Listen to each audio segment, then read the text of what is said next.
Joining us now, NewsNation political contributor Dr. Lauren Wright, political scientist at Princeton University.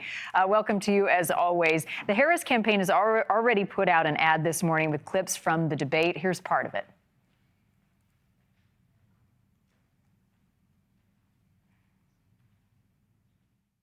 It's really rich for Democratic leaders to say that Donald Trump is a unique threat to democracy when he peacefully gave over power. He is still saying he didn't lose the election. I would just ask that. Did he lose the 2020 election? Tim, I'm focused on the future. That is a damning non-answer.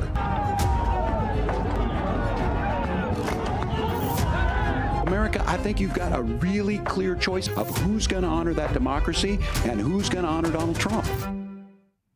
A lot of people on the fence right now, undecideds, look to 2020 and January 6th. Is that a significant exchange in your view?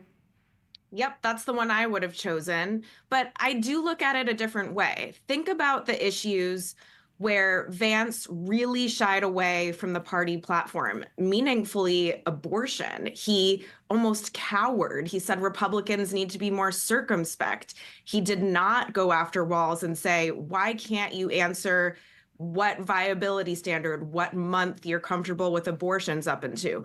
Walz didn't answer that. Vance did not double down. He did on the January 6th issue. That tells me he's not as worried about it.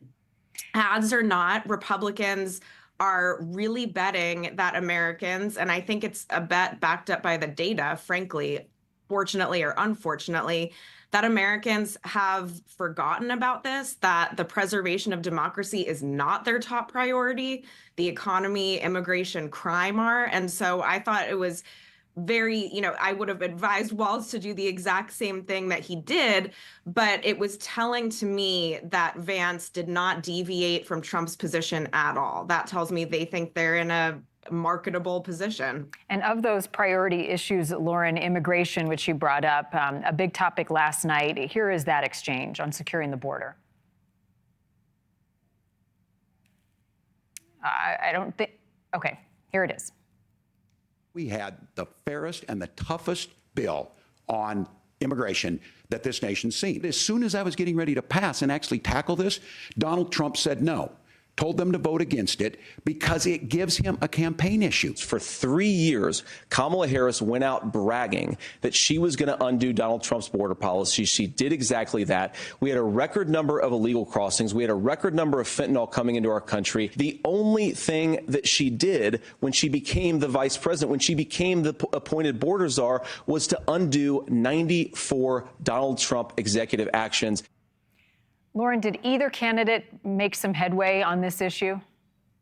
I don't think so. And my takeaway from the debate, and immigration certainly applies here, is that Vance didn't advance any ground for Trump. Yes, he's more normal. Yes, he's more polished. But the Trump agenda already has a lot of support among voters. That's why he's polling better now than he was at 2020 at this point and in 2016 at this point. It's because Americans, by and large, have already decided he's somewhat palatable. And immigration is an issue that he's leading on by double digits in some polls. It's just a tough issue for Democrats, no matter how you slice it.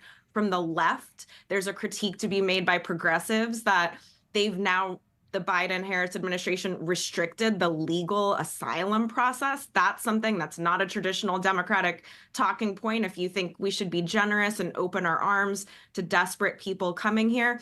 And of course, from the right, the critiques are obvious, and it is an easy connection for voters to make that, look, Biden and Harris have been in charge, and she was tasked with immigration. And for most of the last 3 years, it's been a mess. Yeah, they covered a lot of ground, but it sounds like in the end, probably a wash. Dr. Lauren Wright, always a pleasure. Thanks, Marnie.